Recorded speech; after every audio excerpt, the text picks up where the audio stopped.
de caducidad.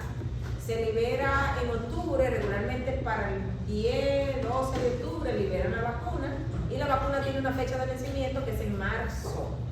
Entonces es estacional. Ya, si apareciera una vacuna como quiera está vencida, porque eso se hace todos los años. Entonces la gente no se la pone porque no le da valor ni importancia a la influenza, pero cuando viene la epidemia que mata gente, pues todo el mundo quiere la vacuna de la influenza, lamentablemente. Déjenme decirle que a finales del año pasado tuvimos una gran epidemia de influenza tipo B. Ahora nos está dando la madre de influenza tipo A, se están turnando los virus, y COVID, porque el COVID volvió. Entonces esto está encendido. La influenza a la gente no le da valor ni le preocupa, pero la influenza mucho antes de la pandemia del COVID mataba a millones de personas. Es un proceso infeccioso que básicamente afecta a los niños y a los adultos mayores y a las embarazadas. Son las víctimas más factibles, pero todos los años viene y todos los años va a matar gente. Lo que pasa es que, como les dije, no le dan como que importancia. Y contrario a lo que pasó con el SARS-CoV, con una pandemia, que ¿verdad? Se produjo esa pandemia, eso no es lo que hacen los coronavirus. Lo que hacen mutaciones y provocan pandemia, nuevo virus, es el virus de la influenza. Cada cierto tiempo se produce una nueva cepa por mutación de virus de influenza y ocurre pandemia. La pandemia está desde los tiempos remotos. Nosotros hemos sido partícipes. En el caso mío, de la gripe aviar, que fue en 1996, fue una pandemia, y más adelante la otra pandemia que ustedes estuvieron presentes cuando comenzó fue la porcina, que fue en el 2009, H1N1, que todavía es el mismo virus que está circulando. Baja en temporada y vuelve y sube y se reactiva, y por eso desde el 2009 estamos recibiendo la misma vacuna, la Duaris o los nombres comerciales, es la misma vacuna porque es el mismo virus, la misma pandemia que se reactiva el virus y sigue produciendo infección, lamentablemente. Recordar o saber que esto es una enfermedad infecciosa respiratoria, que mucha gente le llaman gripe, flu estomacal, le dicen algunos países, cuando es el niño porque produce vómito y diarrea, además del malestar y todo lo otro. Es sumamente contagiosa. Si usted no está vacunado y alguien le tose, estornuda arriba, le cae una gotita en la mucosa nasofaringea o en la conjuntiva del ojo, usted va a conseguir influenza. Excelente medio de transmisión cuando estamos trancados aquí en un aula y empieza la gente a toser y estornudar. Entonces, sí, vaya. Entonces, definitivamente es el método más común de transmisión cuando usted no tiene la vacuna fuerte específica. Cuando esta deja de ser una infección de vías respiratorias alta y baja, entonces se convierte en una neumonía. Y una neumonía viral o por virus de influenza es una de las complicaciones más temidas, sobre todo en ancianos y en niños, en embarazadas y aquellos que tienen algún inmunocompromiso, y es la causa número 1 de muerte. Hay encefalitis, pero la gente se muere por neumonía, por ese virus de influenza normalmente. ¿Cuál es el problema de esos que se van a morir? El inmunocompromiso, porque por algún momento, por algún motivo tienen inmunocompromiso y entonces se produce la mortalidad. Como le dije, hay extremos de la vida y hay personas susceptibles que van a tener un riesgo mucho más elevado de padecer la enfermedad. Miren, desde el 1510, siglo XIV, ya se hablaba de que en tiempos, ustedes saben que en invierno, en diciembre, enero, usted se acuesta en el techo de su casa o donde usted viva y ustedes ven prácticamente todas las constelaciones, la estrella polar, la estrella del norte, se ve grandísima sin necesidad de un telescopio, la luz del sur, usted puede verla, la que parece una cuchara, la osa, ese grupo. Entonces, esas estrellas salían en invierno y en invierno venían las grandes epidemias. Entonces, este Papa Benedicto asociaba que cuando salían las estrellas, las constelaciones, era que venían las grandes epidemias y pensaba que una influencia de las estrellas lo que provocaba esa gran epidemia. Ustedes saben, lo curantismo, cuando no había ciencia real, entonces de ahí el nombre de influenza a esa gran cantidad de gripe que ocurría en esta temporada. Ya hace siglos tiempo atrás que se venía hablando de estas patologías. Millones de personas morían, en el pasado morían más que ahora, porque ahora tenemos vacunas y otra forma de contrarrestarla, habido muchísimas pandemias, porque es el virus que más se presta a mutaciones genéticas y a cambios y a nuevo surgimiento de nuevos virus, y entonces definitivamente fue en el 1933 cuando se logró aislar el virus por primera vez, y a partir de ahí entonces se logró crear vacunas en contra de los virus de la influenza. Son muchos, pero básicamente se ha logrado una vacuna que abarca básicamente un grupo relativamente grande y que abarca los serotipos A y los serotipos B, que son diferentes. Miren, en el 1918 hubo una gran pandemia que comenzó en España y que por eso se le dio el nombre de la gripe española. Se calcula que entre 20 a 40 millones de personas fallecieron en toda la Europa completa, no en España nada más. Ya para el 1957 la gripe asiática se calculó unos 4 millones de muertos, y para el 1968 la gripe de Hong Kong, unos 4 millones de muertes. En el 1996 la gripe aviar, que también fue en Hong Kong, en China, y ya para el 2009 lo que conocimos como la gripe porcina. La OMS y la OPS insisten en cambiar el nombre, que no lo relacionen al animal donde hubo una mutación, porque la gente quiebra, los porcicultores que en el 2009 casi quiebran, la gente dejó de comer cerdo porque pensaban que si comían cerdo podían contaminarse por el proceso infeccioso, y todos sabemos que no, que es respiratorio la contaminación. Recordar que es un virus monocatenario con una sola hebra de ARN y que es de la familia de los ortomyxovirus. Esa es su familia. Hay 3 tipos básicos, el A, B, C, que cada uno tiene un material genético diferente y que van a tener subtipos dependiendo de cada grupo, ¿verdad? Cuál serotipo. Y la característica son que el C prácticamente no se asocia a ninguna epidemia, ni siquiera epidemia. El A es aquel que tiene más problemas y que es el que muta porque tiene la capacidad de afectar a aves y animales. Y desde estas aves y animales hace el salto genético que está en el humano que maneja esos animales o esas aves, y entonces el salto genético se convierte en un nuevo virus, afecta al humano y se convierte en un virus que nadie en el planeta tiene anticuerpos, por lo tanto estamos expuestos a que se produzca una pandemia. Ese es el grupo A, mientras que el B solamente tiene la capacidad de afectar a los seres humanos. Por lo tanto, el B es más limitado y es menos virulento. El de la influenza A se aisló en el 1933 y el B en el 1936.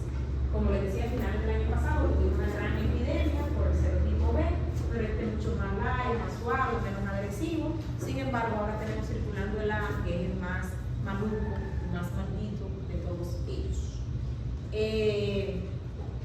Básicamente, recordar que ellos se van a subclasificar dependiendo, ¿verdad?, de su material genético, y se van a subclasificar en múltiples grupos, pero básicamente lo vamos a dejar en esa clasificación de A, B y C. El A tiene historia de afectar a aves, sobre todo aves que no son de corrales, aves salvajes que migran cuando viene el invierno hacia acá al país y que pueden introducir entonces el virus. Pero no solamente los salvajes que migran y se juntan con las de corrales, sino también las aves de corral. Ustedes saben que en China, últimamente, se ha dado todo tipo de, ¿verdad? Con el coronavirus querían matar a los chinos, que es un virus. Señores, son mutaciones, son virus que mutan y que hacen nuevas especies, crean nuevas especies, y entonces pues todos estamos expuestos para ser afectados por este nuevo serotipo.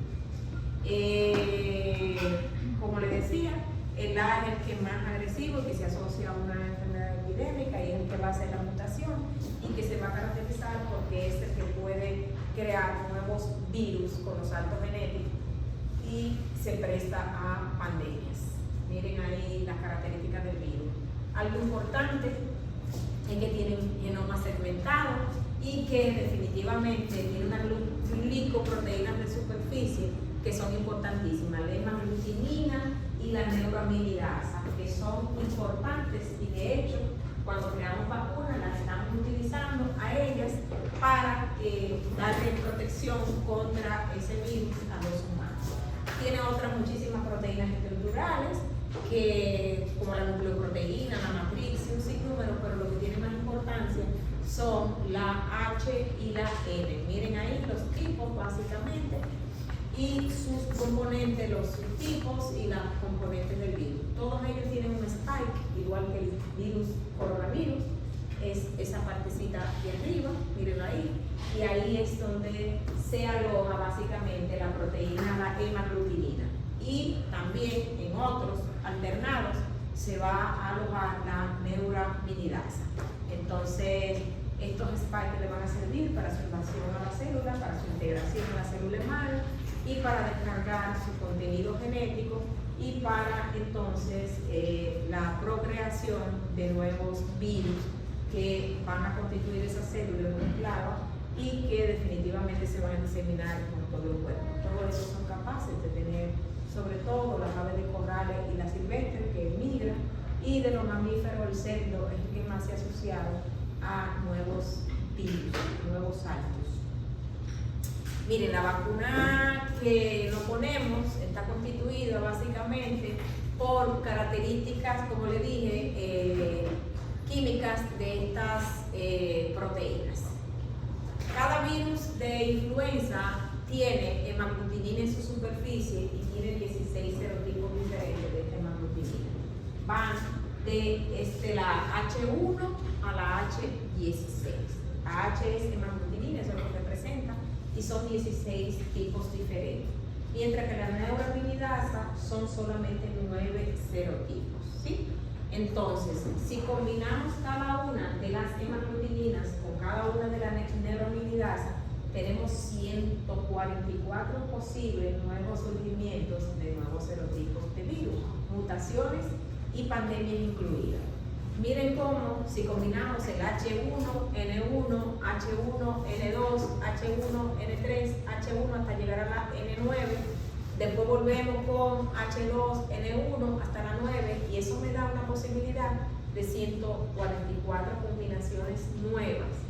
Hoy en día tenemos circulando el H1N1, que es la famosa gripe porcina, que es la influenza que tenemos circulando desde hace un tiempo. ¿Qué es la deriva antigénica? Es la acumulación progresiva de cambios de secuencia de los aminoácidos. O sea, dentro de un mismo virus puede haber cambios de secuencia de los aminoácidos. Salto antigénico son segmentos de ARN homólogos que se reordenan entre virus que coinfectan a una misma célula. Usted puede tener dos virus diferentes infectando una célula y ellos pueden hacer cambios de secuencia del ARN de un virus y el otro. Eso es lo que se llama salto antigénico. Y salto interespecie, no hay que ser un mago, porque está hablando de interespecie, habla de una especie a otra. Un señor que cuidaba unas gallinas, de repente ese virus aviar hace un salto interespecie, afecta al humano, pero al llegar al humano deja de ser un virus de gallina. Hace cambios genéticos y se convierte en un virus nuevo. Que regularmente si viene de una gallina le decimos aviar, si viene de un cerdo, porcino, si viene de una vaca, vacuno, pero es un nuevo virus que va a surgir. ¿Qué pasa con ese individuo que tiene un nuevo virus? Bueno, va a padecer enfermedad de ese nuevo virus, pero es contagioso para el 100% de la población mundial, porque nadie tiene anticuerpos porque ese virus ya es nuevo. Y si es de transmisión respiratoria, entonces existe un alto chance de transmisión y eso se presta con mucha frecuencia a la posibilidad de la aparición de una pandemia. ¿Estamos claros ahí? Bien. Cuando usted se pone una vacuna de influenza, por ejemplo, vamos a poner un ejemplo de un nombre comercial, Fluarex. Fluarex es una vacuna de influenza, usted saca el papelito y el nombre genérico de esa vacuna, además de Fluarex, es A California 274-2009. Eso es de GSK, el caso es muy claro. ¿Qué significa eso? El serotipo principal de esa vacuna, del tipo viral, es del tipo A, es el que muta, ¿verdad? Es el que siempre tratamos de inyectar. La primera vez que se soltó el logo en el 2009, que comenzó a presentarse una neumonía típica que mataba gente, mataba a los mismos comprometidos, empezó la carrera, sobre todo de los CDC, para detectar quién era ese virus que estaba produciendo esa neumonía típica que estaba matando gente. Y en múltiples estados de Estados Unidos comenzaron la carrera de la búsqueda, y en California fue donde por primera vez lograron aislar a ese virus nuevo. Y 273 cepas sembradas, hasta que las 274 lograron aislarlo, ese es el número de cepas. Y el año fue el 2009. Después que casi quebramos los porcicultores, entonces se le dio el nombre de H1N1. Esa fue la combinación que se creó para llamar a ese nuevo virus responsable de la pandemia, que en ese entonces iniciaba, no sabíamos que iba a ser una pandemia, pero bueno, nos llegó a todos los rincones del mundo. ¿Sí? Recordar que la influenza es como una especie de gripe, que es el trato respiratorio alto, que se caracteriza porque hay eyección conjuntival, rinorrea, malestar general, que tiene un guayo en la garganta cuando usted traga, parece que le está guayando.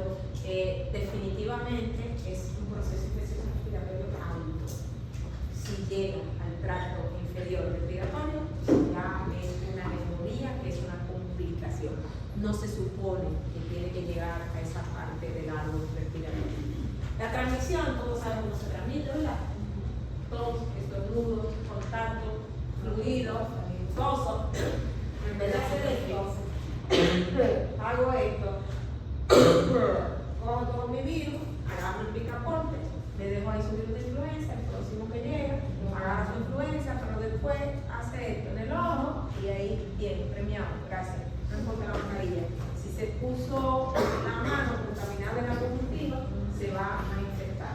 Pero la forma más común es esa infecciosa, porque ella está al lado, ella le está tosiendo, tirando su virus, ella lo coge, está sonriente, contenta, hasta pasado mañana que va a comenzar a toser, entonces ahí ya está la contaminación, que es la forma más frecuente.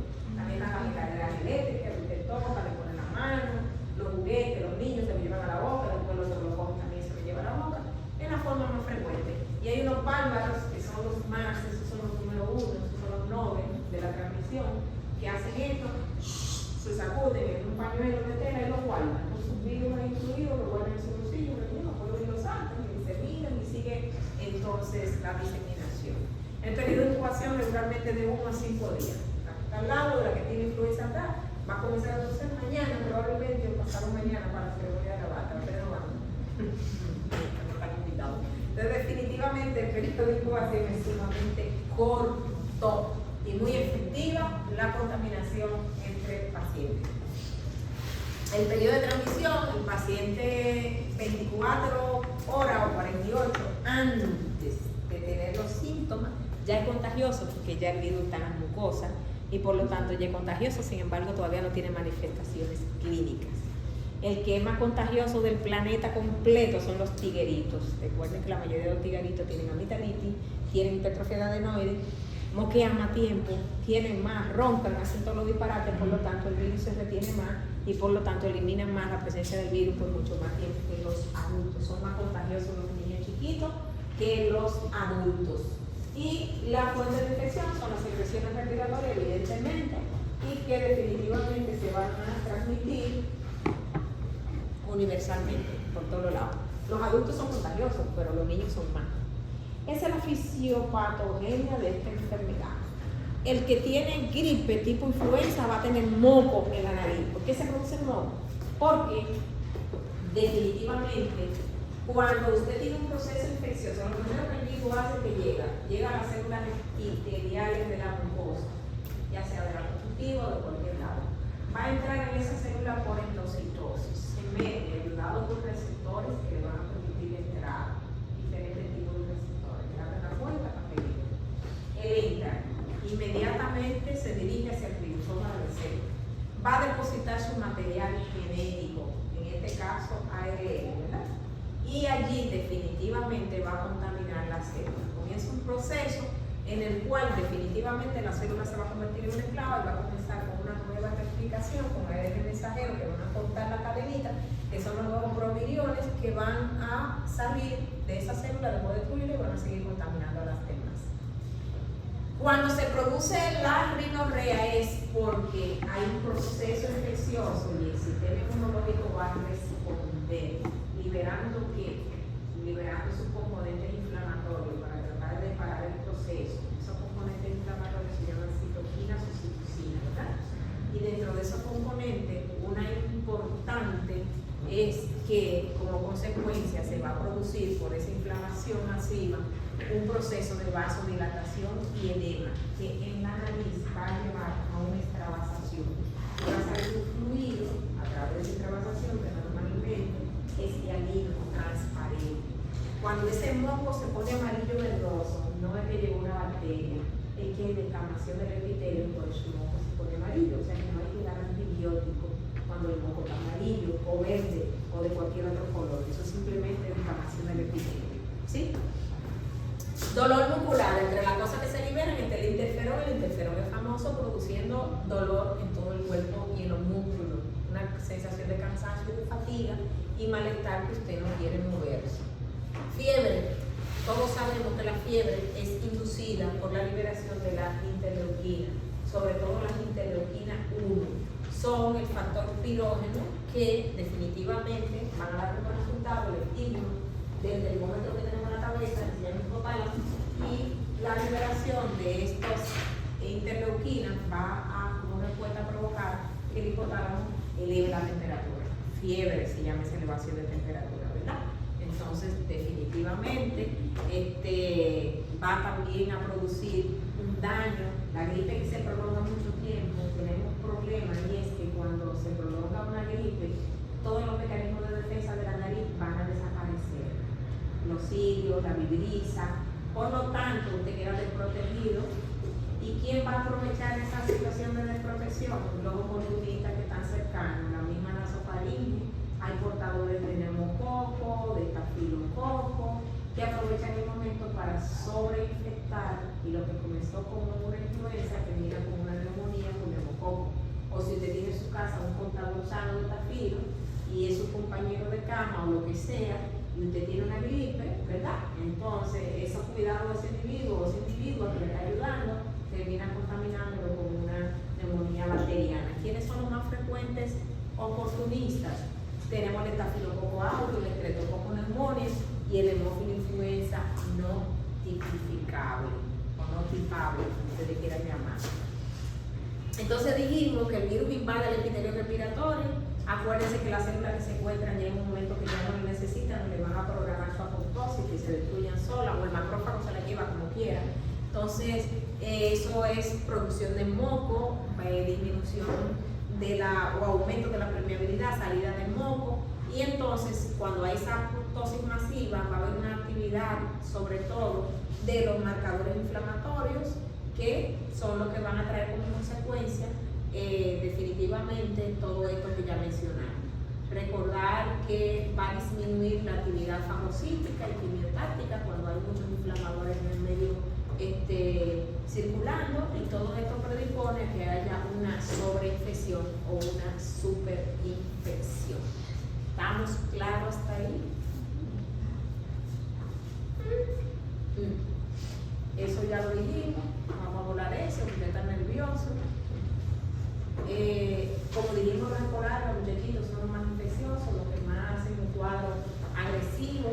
¿Quién convulsiona con fiebre? Los tigritos menores de 6 años, la fiebre los hace convulsionar. Los extremos de la vida, los ancianitos también convulsionan con fiebre. La fiebre, si usted tiene un problema de base, con una cardiopatía, va a desencadenar una crisis cianótica o una crisis de lo que tiene un trastorno psiquiátrico, una crisis de esquizofrenia, ese tipo de cosas la desencadena la fiebre como consecuencia. Entonces, la enfermedad o el proceso infeccioso se va a caracterizar porque hay fiebre, mientras más chiquito, más alta la fiebre, dolor de cabeza. Tú le dices, mira mi dedo, y le duele detrás de los ojos cuando mueve los ojos, dolor de garganta y cuando traga, disfagia, la saliva le duele tragarla, dolores musculares, la gente te dice cuando me cae el agua de la ducha me duele, como si me estuvieran clavando cosas del dolor de los músculos, interferón, dolor muscular interferón, tos seca, que puede ser seca o puede ser también con rinorrea, congestión de la conjuntiva, el ojo está rojo, encendido, postración y complicaciones por los oportunistas que ya mencionamos. Hay un grupo, sobre todo niños, mientras más niños, que además de todo eso pueden presentar vómito y diarrea, que es lo que en Estados Unidos le llaman el flu estomacal.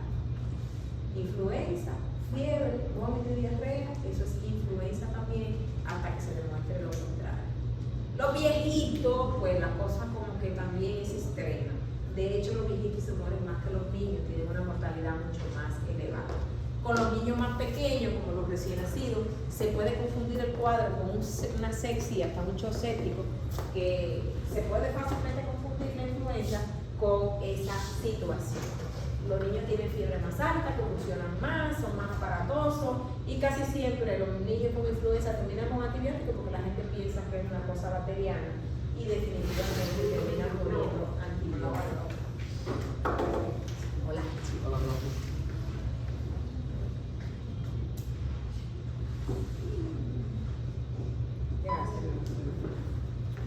Entre las otras manifestaciones clínicas que se pueden presentar en una persona con influenza, hay algunas que son típicas, como dijimos, el dolor del músculo, la rinorrea, el estornudo, la tos, pero la fotofobia, en la conjuntivitis que se va a presentar, la luz molesta, la luz va a molestar y eso se llama fotofobia.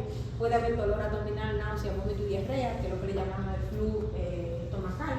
La fiebre puede venir acompañada por escalofrío, regularmente es alta en los niños y puede producir convulsión. Puede haber ataque al estado general, manifestaciones respiratorias, dolor faríngeo y retroesternal, dolor retroocular, ya lo mencionamos. Y definitivamente ganglios, adenopatía, sobre todo en el cuello, bilaterales, cervicales. Y cuando usted oculta el pulmón, se escuchan unos ruidos detectores, que regularmente es ronco por el catarro, y pueden haber sibilancia.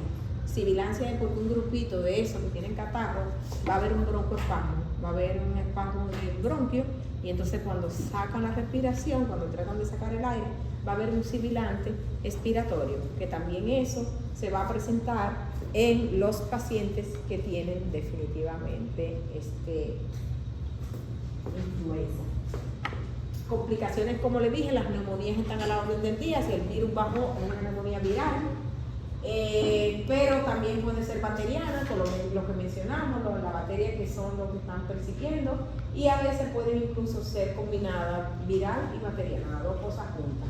Miren, neumonías por virus de influenza parecerían neumonía bacteriana, no viral, no es la característica, pero también en influenza da su neumonía bien maluquita.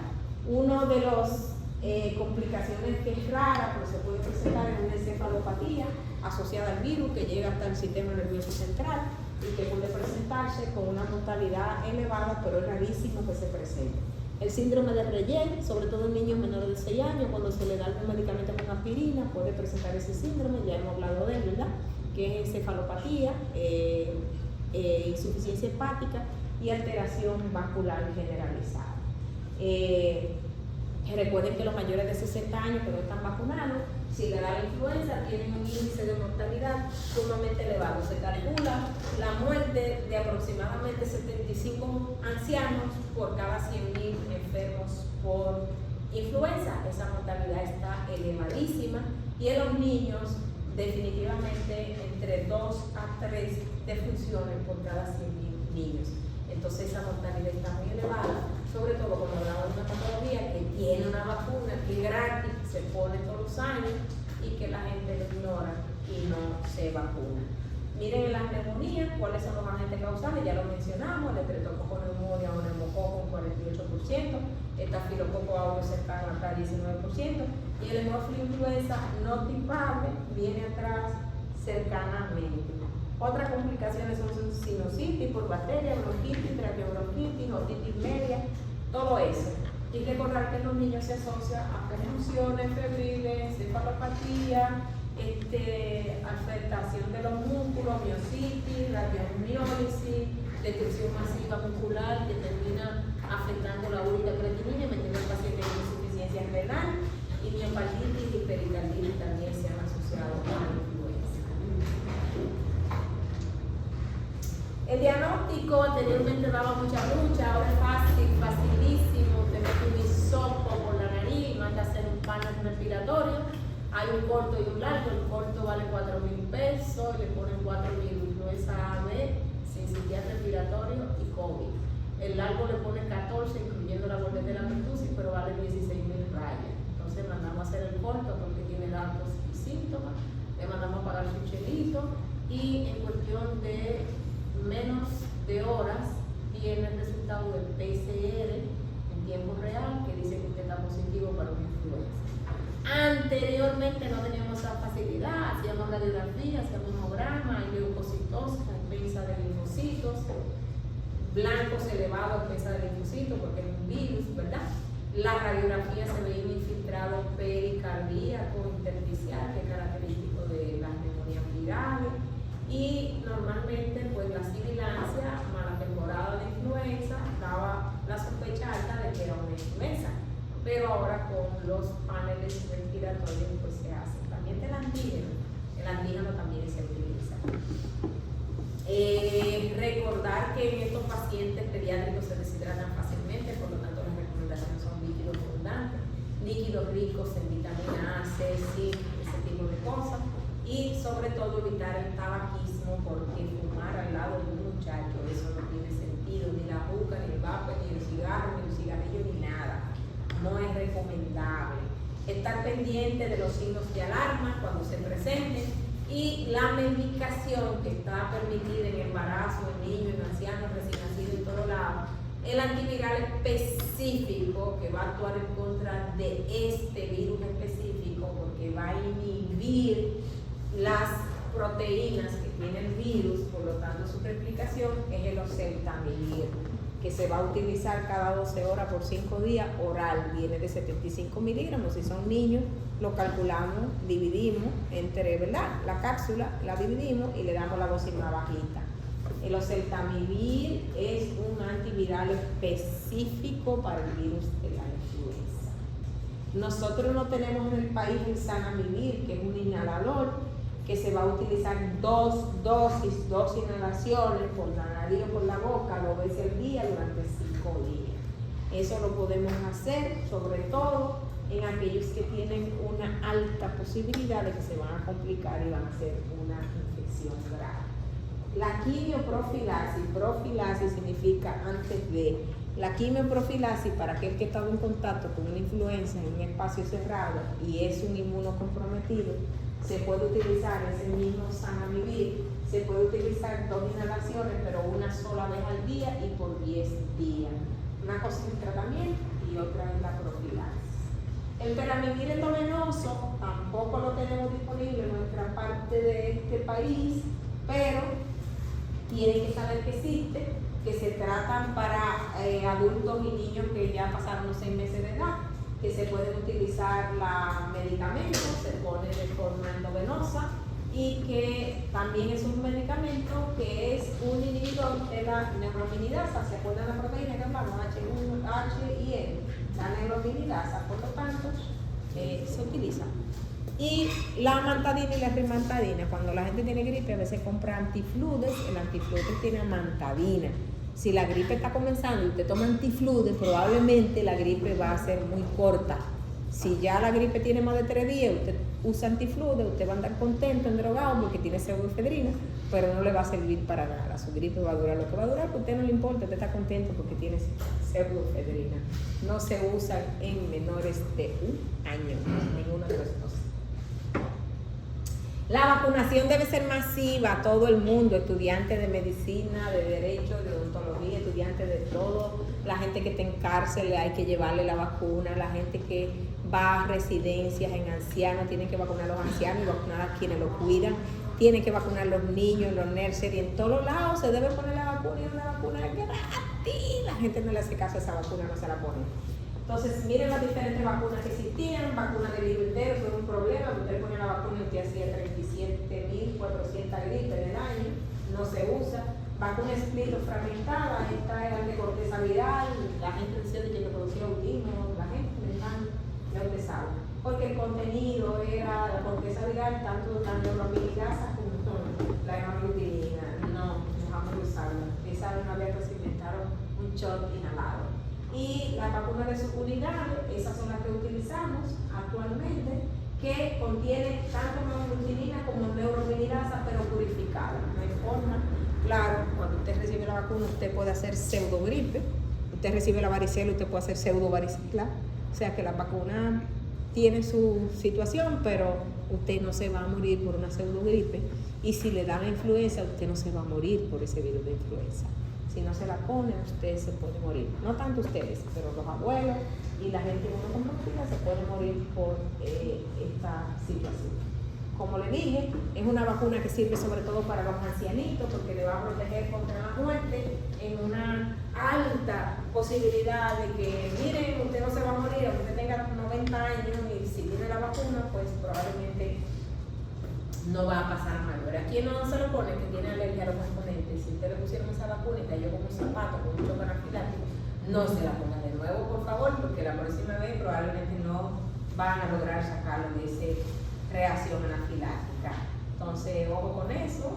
Estos tres términos hay que aprenderlos. Endemia es cuando tenemos una enfermedad o un agente infeccioso de característicos del medio ambiente. ¿Qué enfermedad es endémica en esta isla? Endémico, eso es endemia, una enfermedad que nos corresponde a nosotros, que es nuestra, de nuestra propiedad. Epidemia es cuando de repente yo veía un dengue mensual, 2 dengue mensuales, y de repente en una semana tengo 4 dengue, la otra semana tengo 6 dengue, la otra semana tengo 8, oye, eso es una epidemia. No importa que los epidemiólogos digan que si brota epidemia, aquí somos especialistas en brote, en salud pública, para que nos digan que hay epidemia, es una epidemia. Si es un número inusitado de aumento de casos que rebasa la incidencia normal que tenemos en el caso, eso es una epidemia. Y pandemia es cuando esa epidemia llega a 3 diferentes continentes, significa que el mundo entero lo tiene, por lo tanto es una pandemia. Eso no se averigua ni se discute, ¿sí? ¿Cuándo se produce una pandemia? Cuando es una enfermedad fácil de transmitir, cuando es un virus nuevo y cuando afecta a los humanos. No puede haber fácilmente una pandemia de sífilis, ¿verdad que no? Porque hay una parte grande de la población que no tiene actividad sexual. Entonces, eso no es fácil. El 100% de la población del mundo respira. Obligado tiene que respirar, porque si no respira no está vivo, ¿verdad? Entonces, tú el que está vivo respira, y si hay un virus que se transmite por acción respiratoria, pues es fácil. Usted nada más tiene que coger 2 gente infectada de un virus de la influenza, 2 gente infectada y montarle en 2 aviones, uno para Panamá y el otro para Nueva York. Y esa gente infectada, usted le da un carrito dentro del avión, le va con su carrito, agua, Coca-Cola, desde el principio de la fila hasta el último de la fila.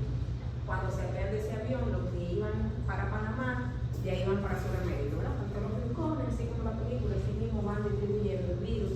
Igual lo de Nueva York, que la puerta para el mundo, todo el mundo quiere para Nueva York.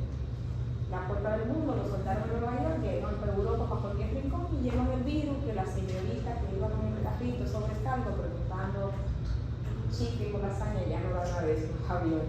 La que iba preguntando agua Coca-Cola, le llevó el virus y ahí surge la pandemia. Fácilmente, 12 enfermos. 24 de abril. Estados Unidos, que se está matando con México, que si fue México, que si fue Estados Unidos, fue Estados Unidos.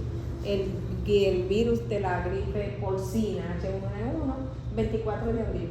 Estados Unidos, 24 de abril, 24 de abril. 3 de junio. O sea, un mes y unos días. Mire, esa bolota grande significa que usted tiene más de 500 casos. Si ustedes se dan cuenta, República Dominicana tiene una bola más grande que la isla, ¿verdad? Esa fue el inicio de la pandemia del virus de la influenza. África mía pasó unos días, pero 2 o 3 días estaba lleno de bola también. O sea, fue una diseminación muy efectiva del H1N1 y esto es lo que se convirtió en la pandemia del H1N1. Estábamos jovencitos, pero definitivamente para ese comienzo ya iban 117 defunciones. O sea, en un mes 117 defunciones. Esa pandemia que disminuyó a través del tiempo, pero se quedó de forma endémica. Pasa la influenza, ahorita pasa, viene el dengue, ocupa el virus del dengue en primer lugar hasta octubre. En octubre arranca de nuevo la influenza. O sea, es cíclica y hasta ahora, desde el 2009 hasta la fecha, el que está presentándose, apareciendo y produciendo las epidemias en toda parte del mundo es el mismo H1N1. Por lo tanto, esa vacuna seguimos utilizándola de forma rutinaria todos los años. Hasta que no cambie la epidemiología, pues seguimos utilizando esa misma vacuna. Bien, eso es influenza. Preguntas, dudas, comentarios. ¿No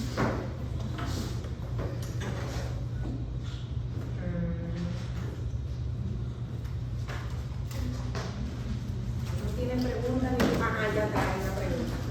Usted había dicho que uno de los tratamientos era el peramivir intravenoso, que mide